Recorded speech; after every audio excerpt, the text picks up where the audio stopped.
Drácula, tercero del diario de Jonathan Harker. Continuación.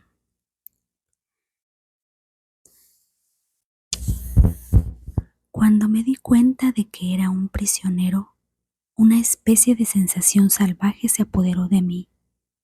Corrí arriba y abajo por las escaleras, pulsando cada puerta y mirando a través de cada ventana que encontraba.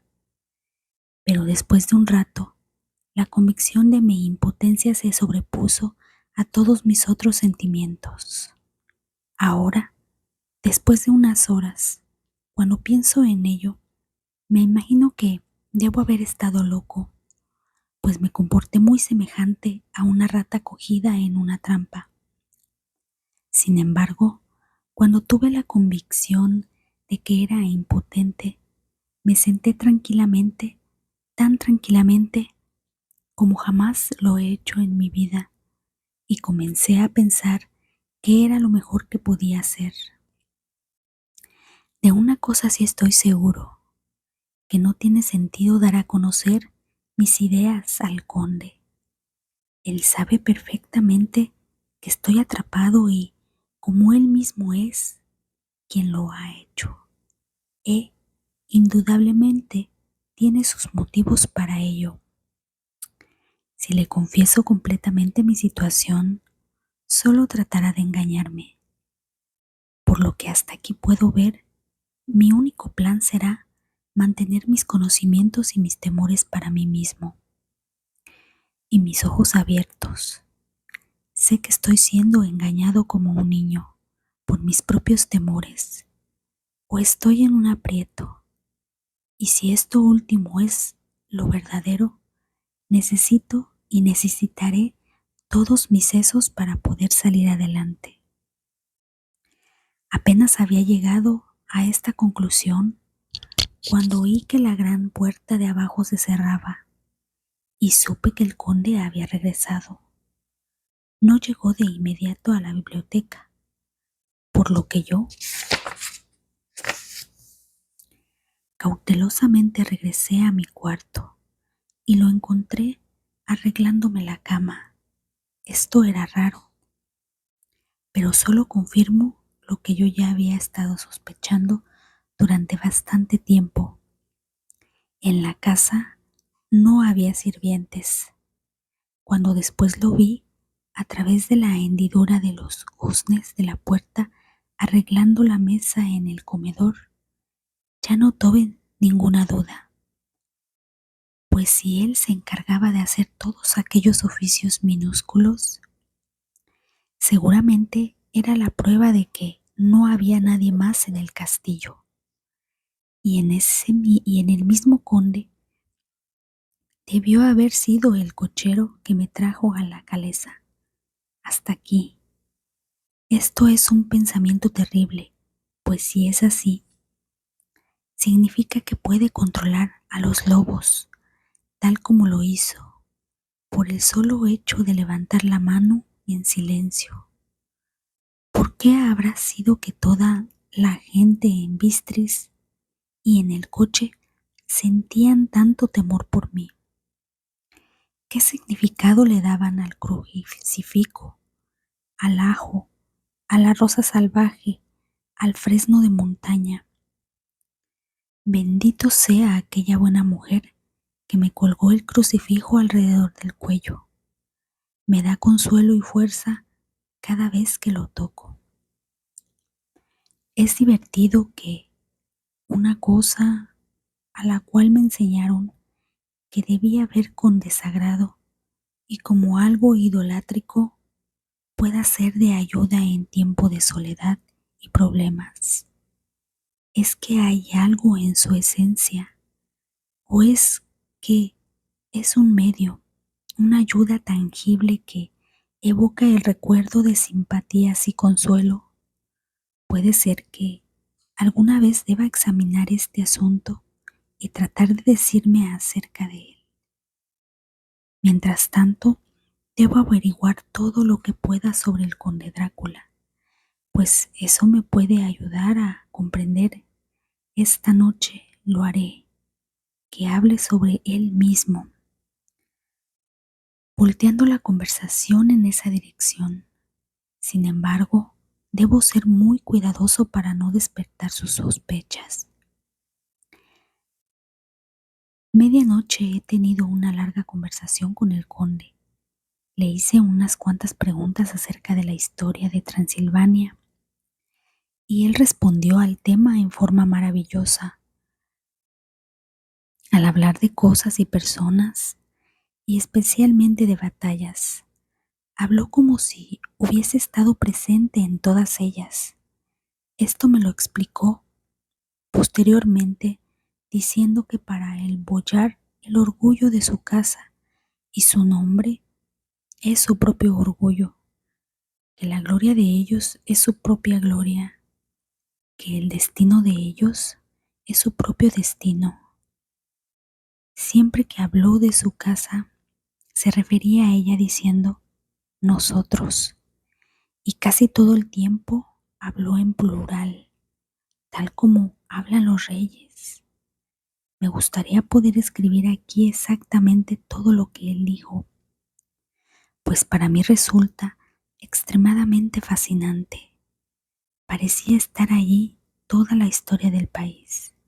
A medida que hablaba, se fue excitando y se paseó por el cuarto tirando de sus grandes bigotes blancos y sujetando todo lo que tenía en sus manos como si fuese a estrujarlo. Dijo una cosa que trataré de describir lo más exactamente posible que pueda, pues a su manera, en ella está narrada toda la historia de su raza. Nosotros, los Ezequielion, tenemos derecho a estar orgullosos, pues nuestras venas circula la sangre de muchas razas bravías que pelearon como pelean los leones por su señorío. Aquí, en el torbellino de las razas europeas, la tribe úgrica trajo desde Islandia el espíritu de lucha que Thor y Wodan les había dado y del cual hicieron gala los berserkers en las costas de Europa y de Asia y de África también, que la misma gente creyó que habían llegado los propios hombres lobos. Aquí también, cuando llegaron, encontraron a los hunos, cuya furia guerrera había barrido la tierra como una llama viviente, de tal manera que la gente moribunda creía que en sus venas corría la sangre de aquellas brujas antiguas, quienes expulsadas de Escita se acoplaron con los diablos en el desierto. Tontos, tontos, ¿qué diablo o qué bruja ha sido alguna vez tan grande como Atila, cuya sangre está en estas venas? Dijo levantando sus brazos. Puede ser extraño que nosotros seamos una raza conquistadora, que seamos orgullosos, que cuando los magiares, los lombardos, los avares, los búlgaros o los turcos se lanzaron por miles sobre nuestras fronteras, nosotros los hayamos rechazado. Es extraño que cuando Arpad y sus legiones se desparramaron por la patria húngara, nos encontraran aquí al llegar a la frontera, que el Honfoglalas se completara aquí, y cuando la inundación húngara se desplazó hacia el este, los ezequielios fueron proclamados parientes por los misteriosos magiares, y fue a nosotros durante siglos que se nos confió la guardia de la frontera de Turquía. Hay más que eso todavía, el interminable deber de la guardia de la frontera, pues como dicen los turcos, el agua duerme y el enemigo vela. Quien más feliz que nosotros entre las 4 naciones recibió la espada ensangrentada o corrió más rápidamente al lado del rey, y cuando éste lanzaba su grito de guerra, ¿cuándo fue redimida la gran vergüenza de la nación, la vergüenza de Kosovo, cuando las banderas de los valacos y de los magiares se rindieron ante la medialuna. ¿Quién sino uno de mi propia raza cruzó el Danubio en Voivodina para vencer al turco en su propia tierra? Este era indudablemente un Drácula. Ay de aquel indigno hermano suyo, que después de su caída vendió su gente a los turcos y trajo sobre ellos la vergüenza de la esclavitud. ¿No fue pues este Drácula quien inspiró a aquel otro de su raza que en edades posteriores llevó una y otra vez a sus fuerzas sobre el gran río y dentro de Turquía, que cuando era derrotado regresaba una y otra vez, aunque tuviera que ir solo al sangriento campo de donde sus tropas estaban siendo mortalmente destrozadas, porque sabía que solo él podía garantizar el triunfo? Dicen que él solo pensaba en él. Va, ¿de qué sirven los campesinos sin un jefe? ¿En qué termina una guerra que no tiene un cerebro y un corazón que la dijera? Y después de la batalla de Mohacs, cuando nos sacudimos el yugo húngaro, cuando nosotros los de sangre Drácula estuvimos entre los caudillos, pues nuestro jamás se ha renunciado a la libertad. Ah, joven amigo, los Ezequielios y los Dráculas que somos su cerebro y su espada, pueden enorgullecerse de lo que jamás lograron esa colonia de hongos, los Habsburgo y los Romanov, que nunca pudieron alcanzar. Los días de guerra ya terminaron. La sangre es una cosa demasiado preciosa en estos días de paz deshonorable, y la gloria de grandes razas es solamente historia. Para entonces ya casi amanecía y nos fuimos a acostar. Este diario parece mucho a las 1001 noches, pues todo cesa cuando canta el gallo, o como el fantasma del padre de Hamlet.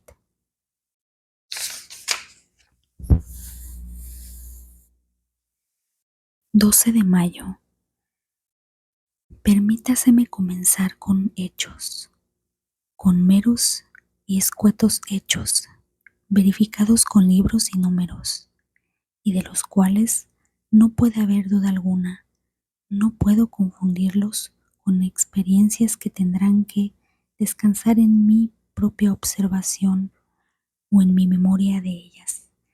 Anoche, cuando el conde llegó de su cuarto, comenzó por hacerme preguntas de asuntos legales y en la manera en que se tramitaban ciertas clases de negocios. Había pasado el día fatigadamente sobre libros y simplemente para mantener mi mente ocupada, comencé a reflexionar sobre algunas cosas que había estado examinando en la posada de Lincoln. Había un cierto método en las pesquisas del conde, de tal manera que trataré de ponerlas en su orden de sucesión. El conocimiento puede de alguna forma y alguna vez serme útil. Primero me preguntó si un hombre en Inglaterra puede tener 2 procuradores o más. Le dije que sí, deseaba, podía tener una docena, pero que no sería oportuno tener más de un procurador empleado en una transacción, debido a que solo podía actuar uno cada vez y que estarlos cambiando sería seguro actuar en contra de su interés. Pareció que entendió bien lo que le quería decir y continuó preguntándome si había una dificultad práctica al tener un hombre atendiendo, digamos, las finanzas y a otro preocupándose por los embarques en caso de que se necesitara ayuda local en un lugar lejano de la casa del procurador financiero.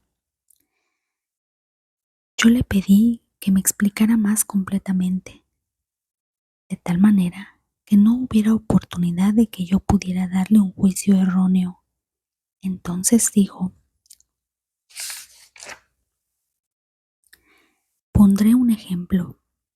Su amigo y mío, el señor Peter Hankins, desde la sombra de su bella catedral en Exeter, que queda bastante retirada de Londres, compra para mí, a través de sus buenos oficios, una propiedad en Londres.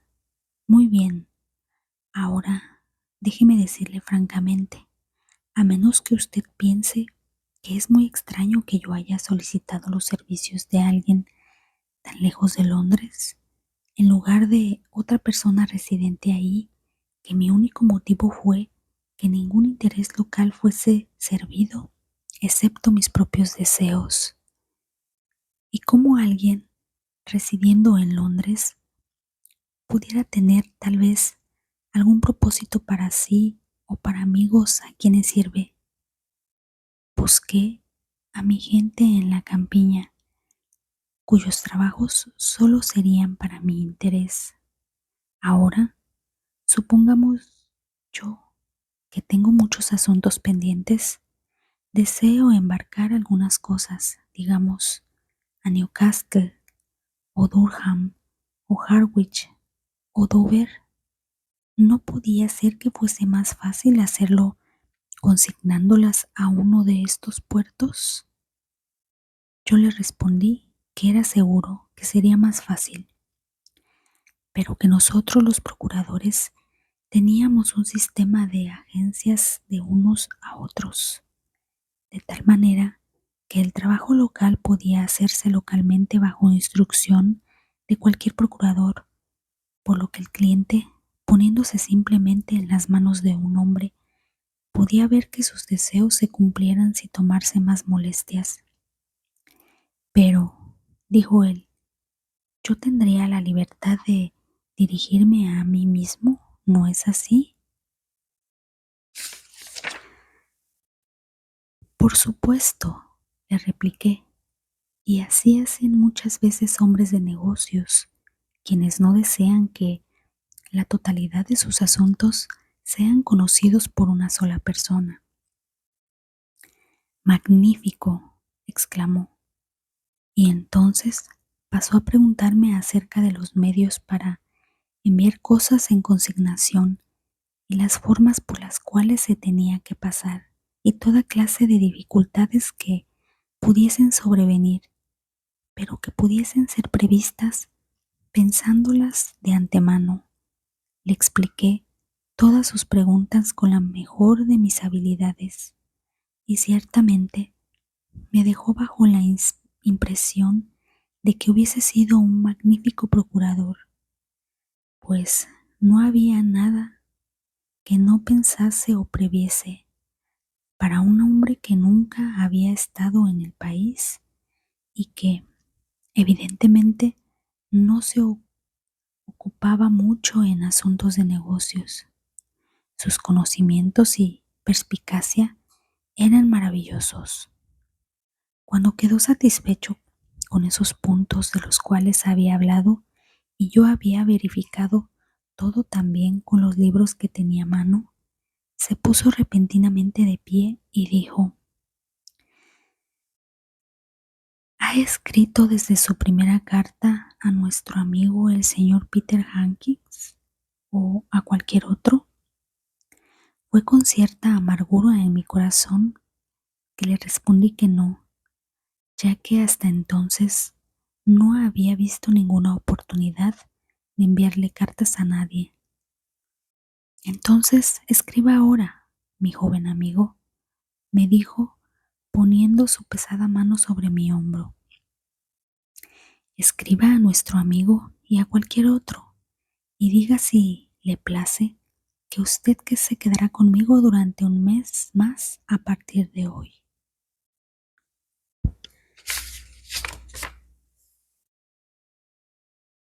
¿Desea usted que yo me quede tanto tiempo?, le pregunté, pues mi corazón se heló con la idea.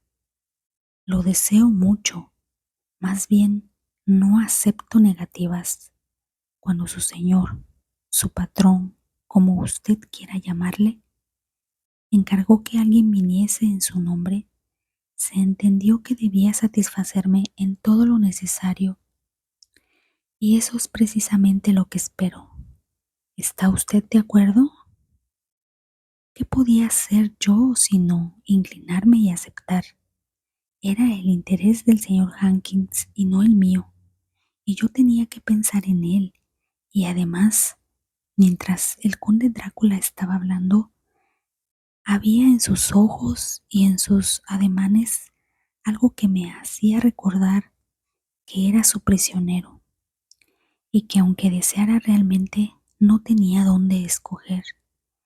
El conde vio su victoria en mi reverencia y su dominio en la angustia de mi rostro, pues de inmediato comenzó a usar ambos, pero en su propia manera, suave e irresistible. Le suplico, mi buen joven amigo, que no hable de otras cosas sino de negocios en sus cartas. Indudablemente que le gustará a sus amigos saber que usted se encuentra bien y que usted está ansioso de regresar a casa con ellos. ¿No es así? Mientras hablaba, me entregó 3 hojas de papel y 3 sobres. Eran finos, destinados al correo extranjero, y al verlo a él, notando su tranquila sonrisa con los agudos dientes caninos sobresaliéndole sobre los rojos labios inferiores, comprendí también, como si se me hubiese dicho con palabras, que debía tener bastante prudencia con lo que escribía, pues él iba a leer su contenido. Por lo tanto, tomé la determinación de escribir por ahora solo unas notas normales, para más tarde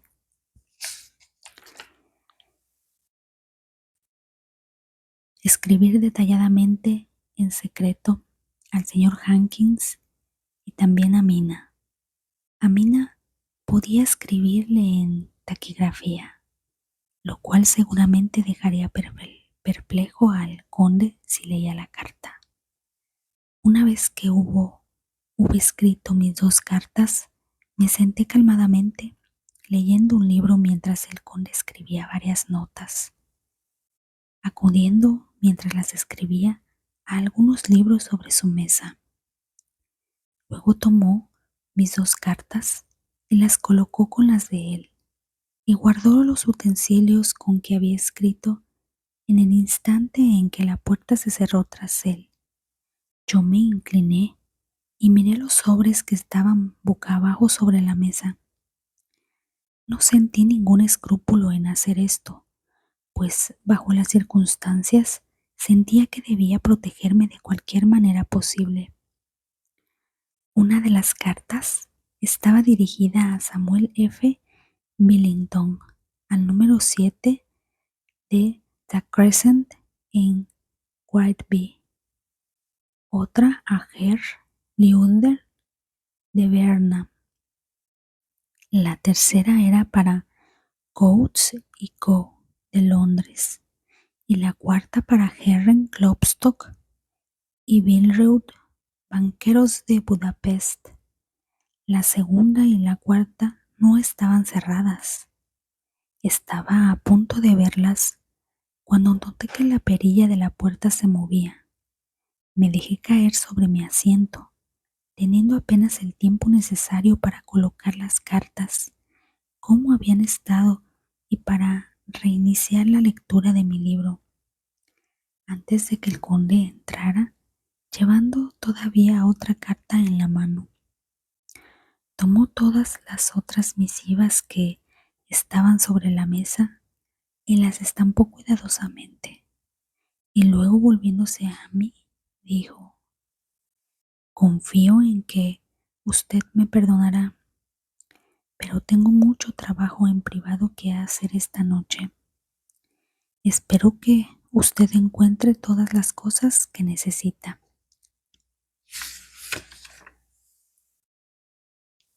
Ya en la puerta se volvió y después de un momento de pausa dijo: permíteme que le aconseje, mi querido joven amigo, No permítame que le advierta con toda seriedad que en caso que usted deje estos cuartos por ningún motivo, se quede dormido en cualquier otra parte del castillo. Es viejo y tiene muchas memorias, y hay muchas pesadillas para aquellos que no duermen sabiamente. Se lo advierto, en caso de que el sueño lo dominase ahora o en otra oportunidad, o esté a punto de dominarlo, regrese deprisa a su propia habitación o a estos cuartos, pues entonces podrá descansar a salvo.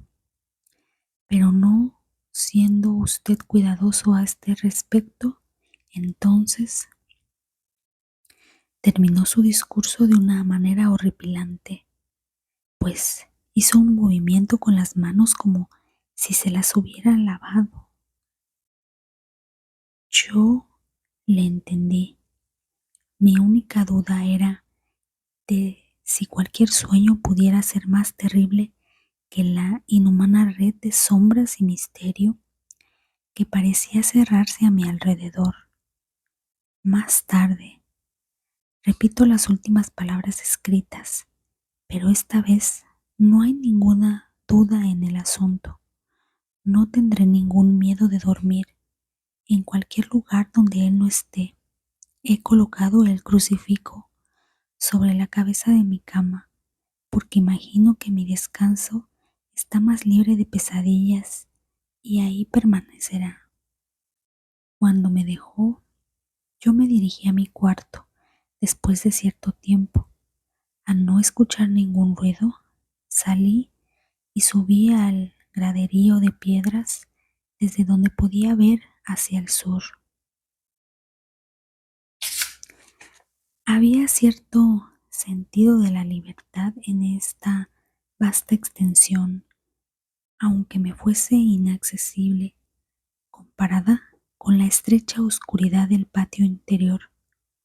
Al mirar hacia afuera, sentí sin ninguna duda que estaba prisionero y me pareció que necesitaba un respiro de aire fresco. Aunque fuese en la noche, estoy comenzando a sentir que esta existencia nocturna me está afectando, me está destruyendo mis nervios. Me asusto de mi propia sombra y estoy lleno de toda clase de terribles imaginaciones. Dios sabe muy bien que hay motivos para mi terrible miedo en este maldito lugar. Mire el bello paisaje, bañado en la tenue luz amarilla de la luna, hasta que casi era como la luz del día. En la suave penumbra, las colinas distantes se derretían y las sombras se perdían en los valles y hondonadas de un negro aterciopelado.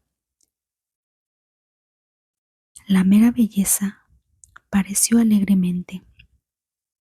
Había paz y consuelo en cada respiración que inhalaba.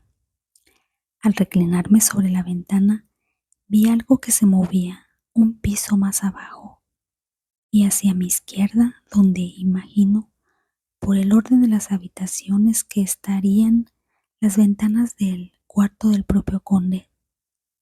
La ventana en la cual yo me encontraba era alta y profunda, cavada en piedra, y aunque el tiempo y el clima la habían gastado, todavía estaba completa, pero evidentemente hacía mucho que el marco había desaparecido. Me coloqué detrás del cuadro de piedras y miré atentamente. Lo que vi fue la cabeza del conde saliendo de la ventana. No le vi la cara, pero supe que era él por el cuello y el movimiento de su espalda y sus brazos. De cualquier modo, no podía confundir aquellas manos, las cuales había estado estudiando en tantas oportunidades. En un principio me mostré interesado y hasta cierto punto entretenido, pues es maravilloso cómo una pequeña cosa puede interesar y entretener a un hombre que se encuentra prisionero, pero mis propias sensaciones se tornaron en repulsión y terror cuando vi que todo el hombre emergía lentamente de la ventana y comenzaba a arrastrarse por la pared del castillo, sobre el profundo abismo, con la cabeza hacia abajo y con su manto extendido sobre él a manera de grandes alas. Al principio no daban crédito mis ojos. Pensé que se trataba de un truco de la luz de la luna, algún malévolo efecto de sombras. Pero continué mirando y no podía ser ningún engaño. Vi cómo los dedos de las manos y de los pies se sujetaban de las esquinas de las piedras, desgastadas claramente de los argamasa por el pasto de los años. Y así, usando cada proyección y desigualdad, se movían hacia abajo a una considerable velocidad, de la misma manera en que una lagartija camina por las paredes. ¿Qué clase de hombre es este? ¿O qué clase de ente con apariencia de hombre? Siento que el terror de este terrible lugar me está dominando. Tengo miedo, mucho miedo, de que no haya escape posible para mí. Estoy rodeado de tales terrores que no me atrevo a pensar en ellos.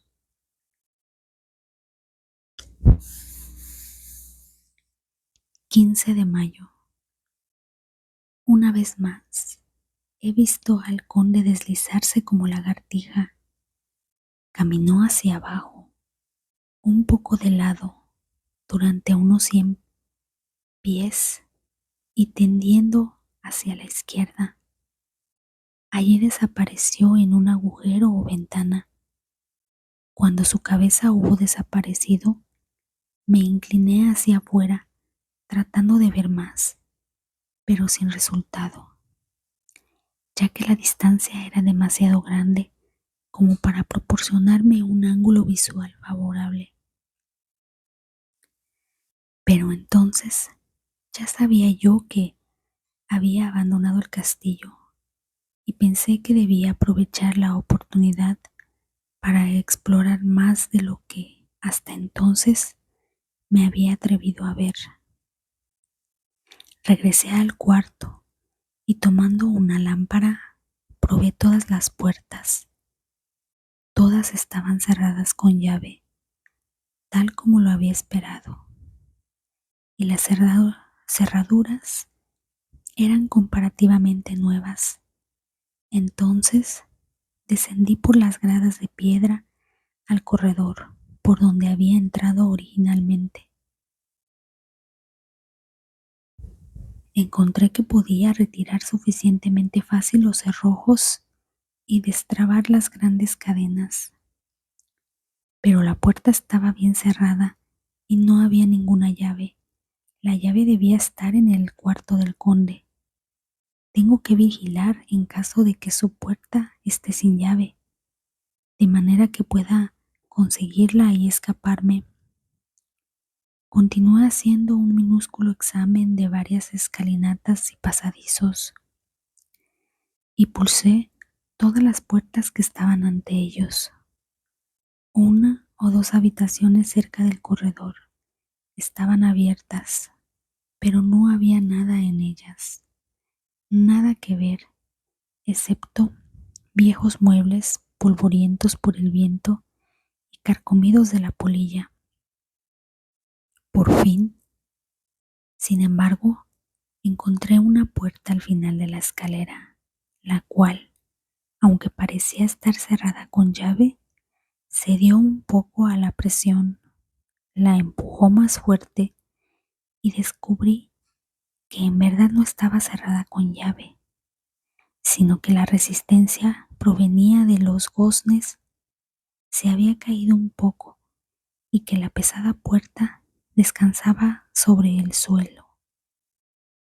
Ahí había una oportunidad que bien pudiera ser única, de tal manera que hice un esfuerzo supremo y después de muchos intentos la forcé hacia atrás de manera que podía entrar. Me encontraba en aquellos momentos en un ala del castillo, mucho más a la derecha que los cuartos que conocía, y un piso más abajo. Desde las ventanas pude ver que la serie de cuartos estaban situados a lo largo hacia el sur del castillo, con las ventanas de la última habitación viendo tanto al este como al sur. De este último lado, tanto como del anterior, había un gran precipicio.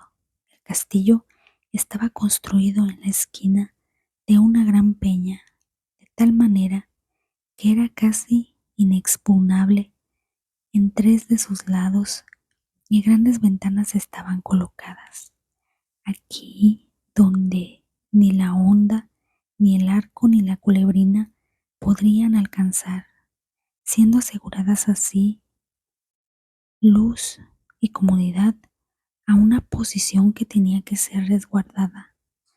Hacia el oeste había un gran valle, y luego levantándose allá muy lejos una gran cadena de montañas dentadas, elevándose pico a pico, donde la piedra desnuda estaba salpicada por fresnos de montaña y abrojos, cuyas raíces se agarraban de las rendijas, hendiduras y rajaduras de las piedras. Esta era evidentemente la porción del castillo ocupada en días pasados por las damas, pues los muebles tenían un aire más cómodo del que hasta entonces había visto. Las ventanas no tenían cortinas, y la amarilla luz de la luna reflejándose en las hondonadas diamantinas permitía incluso distinguir los colores, mientras suavizaba la cantidad de polvo que cubría todo, y en alguna medida disfrazaba los efectos del tiempo y la polilla. Mi lámpara tenía efecto en la brillante luz de la luna, pero yo estaba alegre de tenerla conmigo, pues en un lugar había una tenebrosa soledad que hacía temblar mi corazón y mis nervios, a pesar de que todo era mejor que vivir solo en los cuartos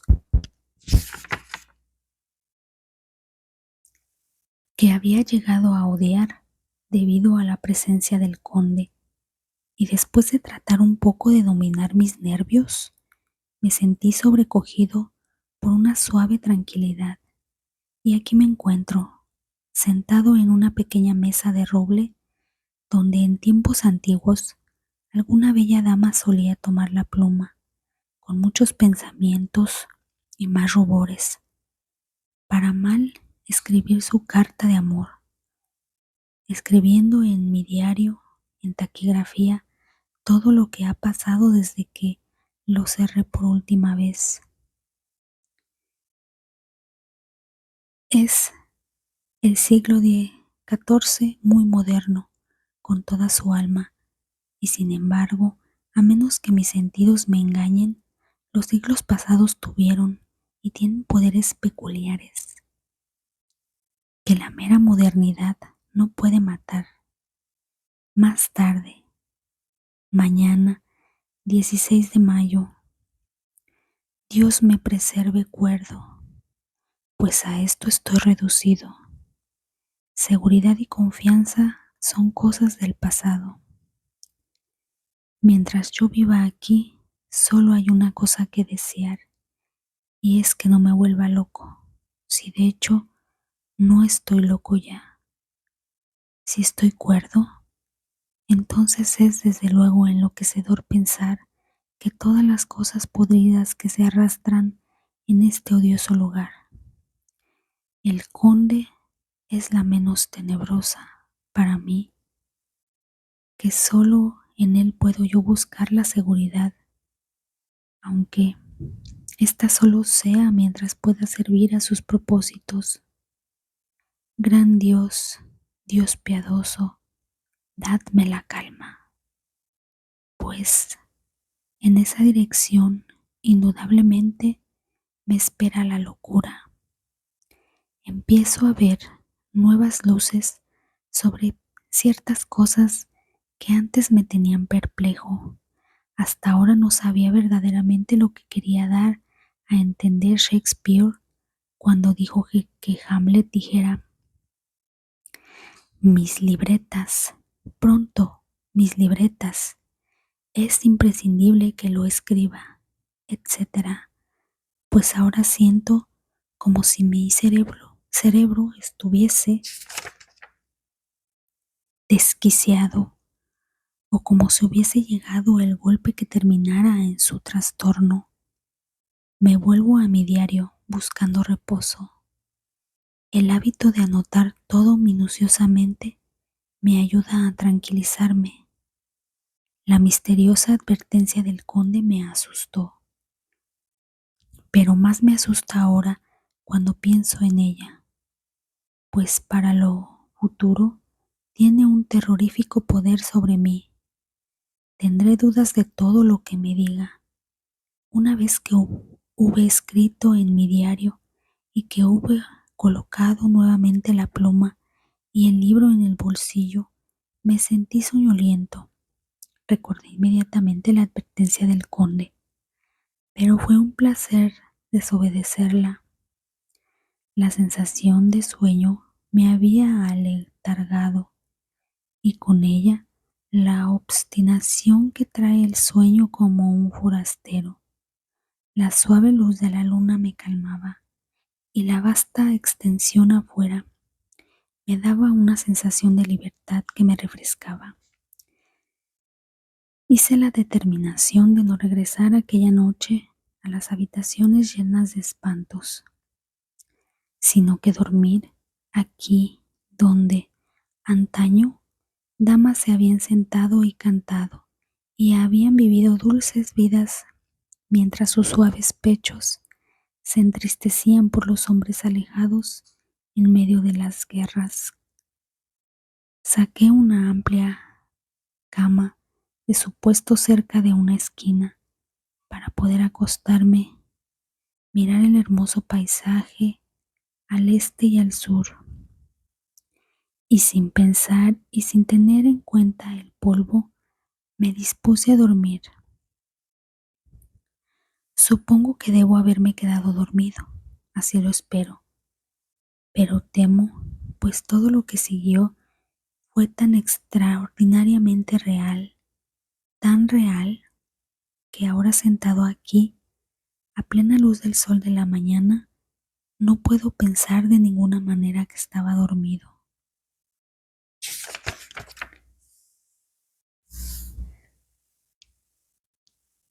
No estaba solo. El cuarto estaba lo mismo, sin ningún cambio de ninguna clase desde que yo había entrado en él a la luz de la brillante luz de la luna. Podía ver mis propias pisadas marcadas donde había perturbado la larga acumulación de polvo. En la luz de la luna, al lado opuesto donde yo me encontraba, estaban 3 jóvenes mujeres, mejor dicho, 3 damas, debido a su vestido y a su porte. En el momento en que las vi, pensé que estaba soñando, pues aunque la luz de la luna estaba detrás de ellas, no proyectaba ninguna sombra sobre el suelo. Se me acercaron y me miraron por un tiempo, y entonces comenzaron a murmurar entre ellas.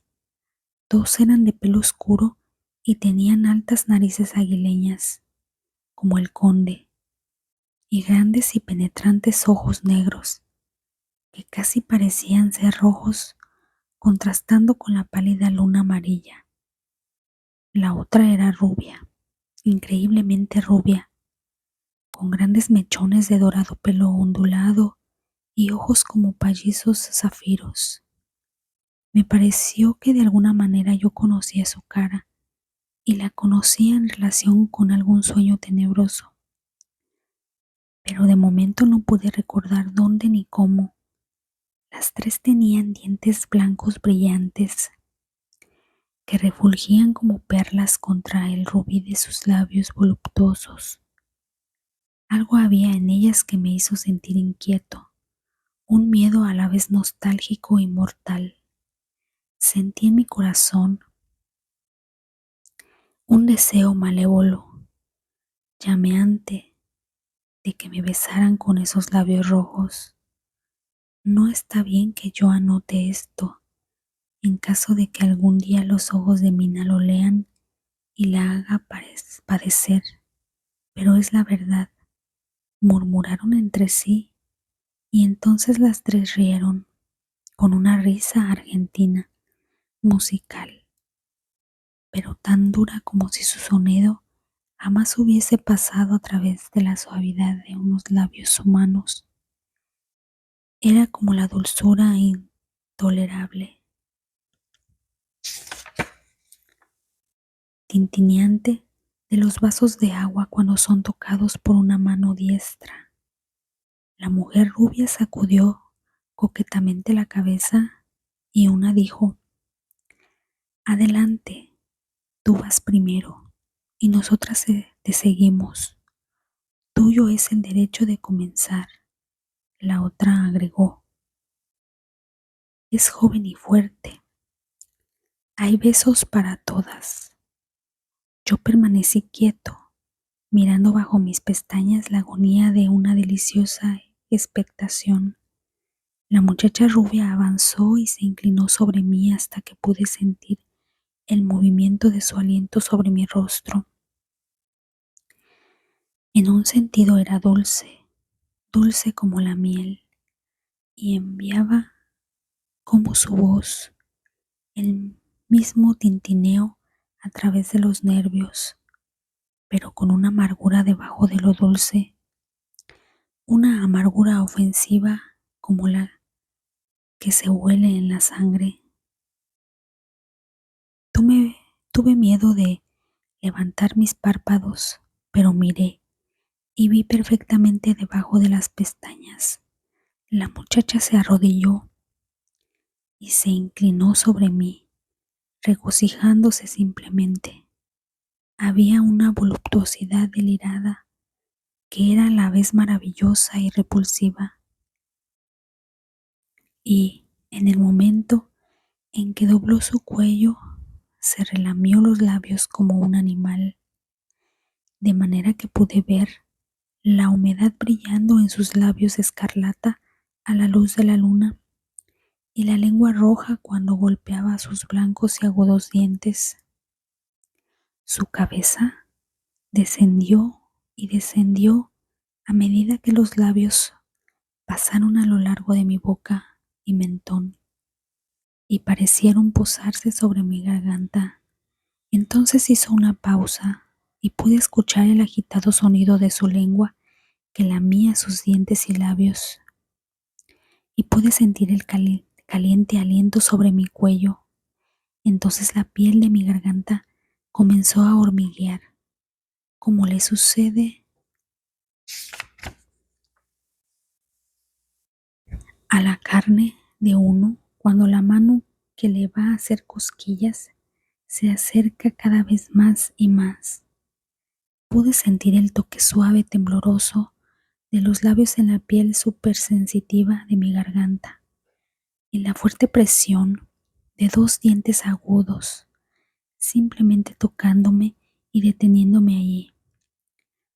Cerré mis ojos en un lánguido éxtasis y esperé con el corazón latiéndome fuertemente.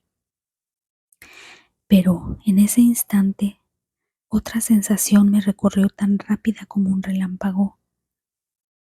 Fui consciente de la presencia del conde y de su existencia como envuelto en una tormenta de furia. Al abrirse mis ojos involuntariamente, vi su fuerte mano sujetando el delicado cuello de la mujer rubia y con el poder de un gigante arrastrándola hacia atrás, con los ojos azules transformados por la furia, los dientes blancos apretados por la ira y sus pálidas mejillas encendidas por la pasión. Pero el conde jamás imaginé yo tal arrebato y furia ni en los demonios del infierno. Sus ojos positivamente despedían llamas. La roja luz en ellos era espeluznante, como si detrás de ellos se encontraran las llamas del propio infierno. Su rostro estaba mortalmente pálido y las líneas de él eran duras como alambres retorcidos. Las espesas cejas que se unían sobre la nariz parecían ahora una palanca de metal incandescente y blanco. Con un fierro movimiento de su mano, lanzó a la mujer lejos de él y luego gesticuló ante las otras como si las estuviese rechazando. Era el mismo gesto imperioso que yo había visto se usara con los lobos. En una voz que, aunque baja y casi un susurro, pareció cortar el aire y luego resonar por toda la habitación, les dijo: ¿Cómo se atreve cualquiera de ustedes a tocarlo? ¿Cómo se atreven a poner sus ojos sobre él cuando yo se los he prohibido? Atrás, se los digo a todas, este hombre me pertenece. Cuidado de meterse con él, o tendrán que vérselas conmigo.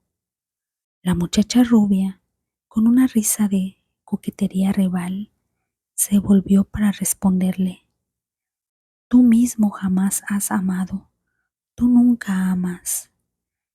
Al oír esto, las otras mujeres le hicieron eco, y por el cuarto resonó una risa tan lúgubre, dura y despiadada, que casi me desmayé al escucharla. Parecía el placer de los enemigos. Entonces el conde se volvió después de mirar atentamente mi cara y dijo en un suave susurro: Sí, yo también puedo amar. Vosotras mismas lo saben por el pasado. ¿No es así? Bien, ahora les prometo que cuando haya terminado con él, las dejaré besarlo tanto como quieran. Ahora váyanse, váyanse. Debo despertarlo porque hay trabajo que hacer. ¿Es que no vamos a tener nada hoy por la noche?, preguntó una de ellas con una risa contenida, mientras señalaba hacia una bolsa que él había tirado sobre el suelo, que se movía como si hubiese algo vivo ahí. Por toda respuesta, él hizo un movimiento de cabeza. Una de las mujeres saltó hacia adelante y abrió la bolsa. Si mis oídos no me engañaron, se escuchó un suspiro y un lloriqueo, como el de un niño de pecho. Las mujeres rodearon la bolsa, mientras yo permanecía petrificado de miedo, pero al mirar otra vez, ya habían desaparecido, y con ellas la horripilante bolsa. No había ninguna puerta cerca de ellas, y no es posible que hayan pasado sobre mí sin yo haberlo notado. Pareció que simplemente se desvanecían en los rayos de la luz de la luna y salían por la ventana, pues yo pude ver afuera las formas tenues de sus sombras, un momento antes de que desaparecieran por completo. Entonces el horror me sobrecogió y me hundí en la inconsciencia.